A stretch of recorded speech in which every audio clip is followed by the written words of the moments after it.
In this Arc Raiders video, I want to talk about the 4 things I wish I knew before I started playing the game. The first thing I really wish I would have wrapped my head around is how good the gray weapons are in the game. Now, at their base level, and just comparing the kettles, for example, this is a base level kettle at level 1 versus a kettle at level 4.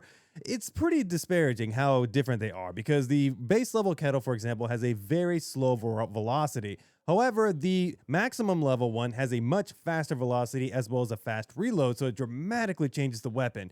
You can do the same thing with every weapon. For example, the Rattler starts off with 10 rounds per magazine, but it gets up to 22 when you level up to level 4. The Pharaoh level 4 has a really slow reload speed, but it gets increased by 39%, which is dramatically different from its base level 1 version. And the Stitcher also has a much better horizontal recoil control as well as better reload when you level it up. So overall, I do think that the gray weapons are some of the best weapons in the game from not only a performance standpoint, but also a value standpoint. If you want to run something like a anvil and run something like the kettle or run the Stitcher, it's a perfectly good combo as well as the Rattler as well. Or you can just run Pharaoh and whatever Stitcher, kettle, Rattler, whatever you want, and you're going to get insane value out of your kit, and it's going to be able to kill players very easily, also going to be able to kill Arc very easily. Again, from a budget standpoint and just from a performance standpoint, these legitimately are some of the best weapons in the game when you actually max them up to level 4 level. One way to make these weapons even better is to throw on gray level attachments. These cost nothing to craft. I can go into the workshop right now and show you, but they are really inexpensive to craft, and they just enhance the weapon so much by giving you bonus bullets. They also give you better control in terms of your shot dispersion, meaning you're not having as much spread, as well as you just have better recoil control from vertical foregrip and angle foregrip. And again, these really do make the weapons perform better. Example being, on this kettle, I have a compensator, which gives me less spread on my weapon, as well as I am running a light extended mag 2, which I can just buy from the vendor for very cheap. And it gives me 10 more bullets, which is way more deadly. Same thing with the Stitcher. Just from a value perspective, you can run these level 4 full attachments and you're not really losing a lot. Like, I mean, the kit, for example, if I'm going to be running a anvil and kettle, and I am running some blue augments, it's only 18,000, and this doesn't have meds in there, so it's probably not going to be any more than like 20 something thousand. That's literally nothing in the grand scheme of things. The next thing I want to talk about is stash management, because I know everybody's trying to figure out the best ways to manage their stash, and it's different for everybody, but this is how I do it personally. Obviously, the basic example first is to make sure that you expand your stash as much as possible.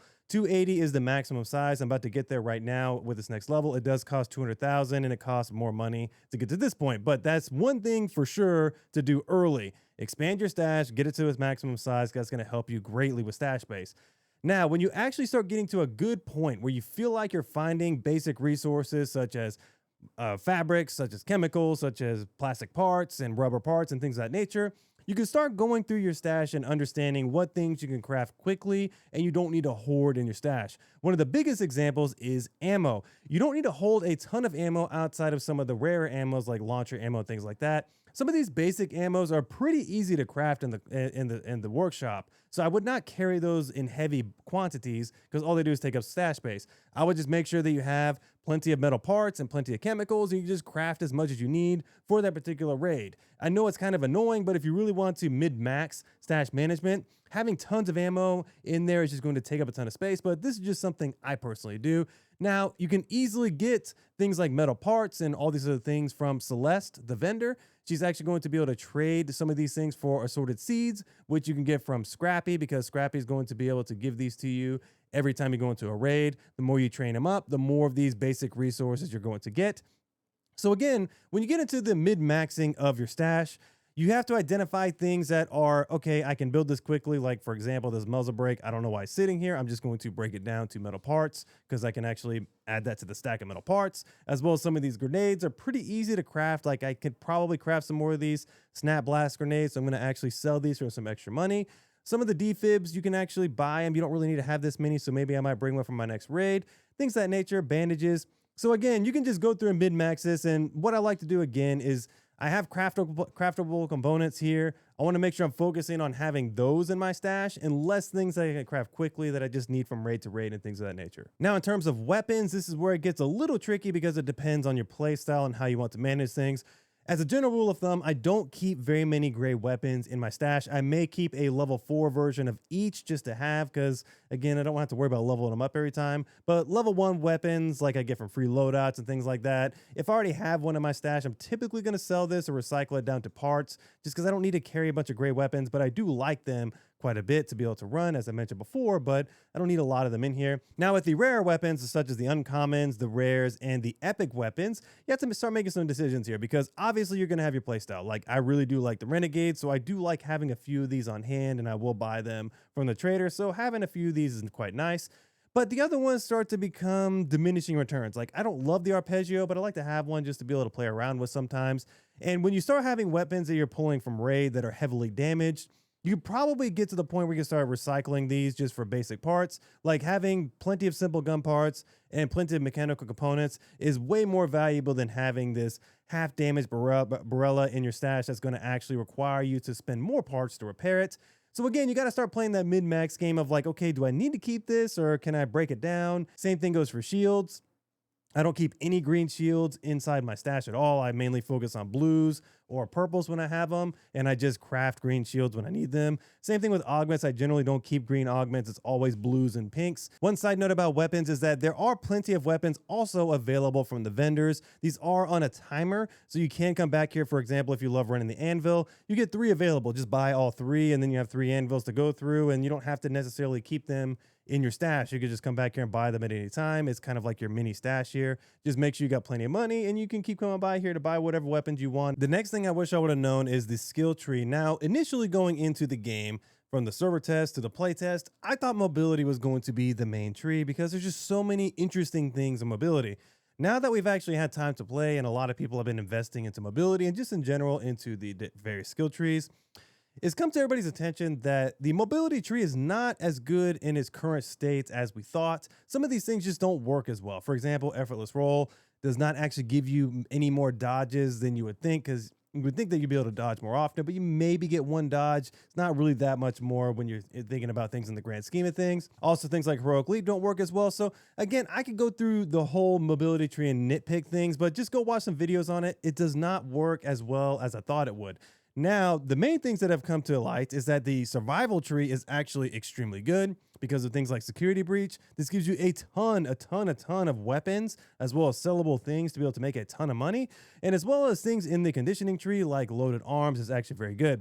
Now, what I've done is I've actually gone over to arctracker.io, and I've actually built out the skill tree of how I'm going to do it, which is how I've been doing it currently within the game. So I'm going heavily into survival, like I said before, and I'm also going heavily into conditioning.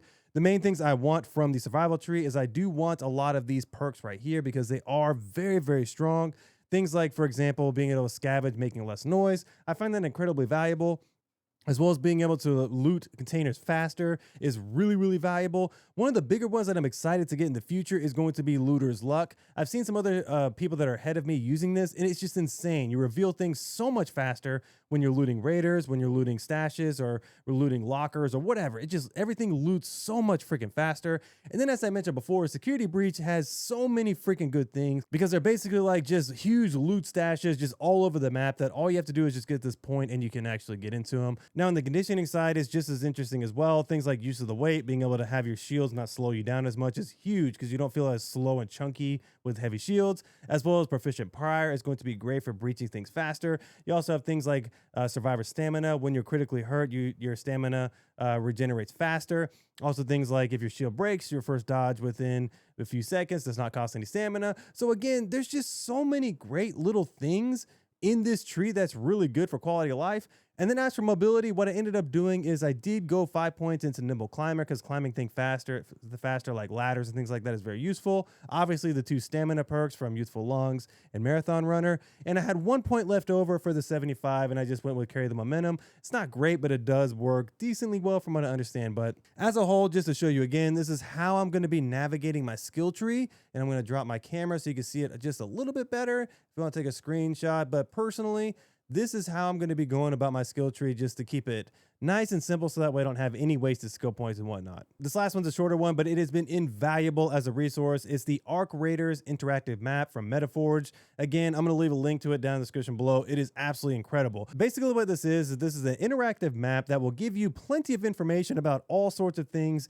in the game, such as enemy locations, such as stash locations, from weapon caches to nature things like looking for baskets of fruits and whatnot. And you can basically tailor this to whatever you want. So for example, what I like to do is I like to use this when there's a lush bloom, so that way it can help me find my various things that I need. So I can actually highlight all the wicker baskets on the map, as well as any other plants and whatnot. And this is going to give me all the information I need to find all these various things, like wicker baskets here, mushrooms here, all those various things as well. Again, you can use this when you're looting as well. So if you're looking for things like locked rooms, you can find all the locked rooms right here. You can also find things like weapon cases and whatnot. You can see them right here on the map. This is basically going to be what these are, as well as things like security lockers when you actually unlock that particular skill from the talent tree. You can also use it to find where enemy locations are more often. Like if you're looking for fireballs like we have in the trials run right now, you can actually see the more predominant locations for them. So again, the interactive map has been an incredible resource, one of my favorite things to be added into the game, and thank you Metaforge for adding this in. It's been an absolute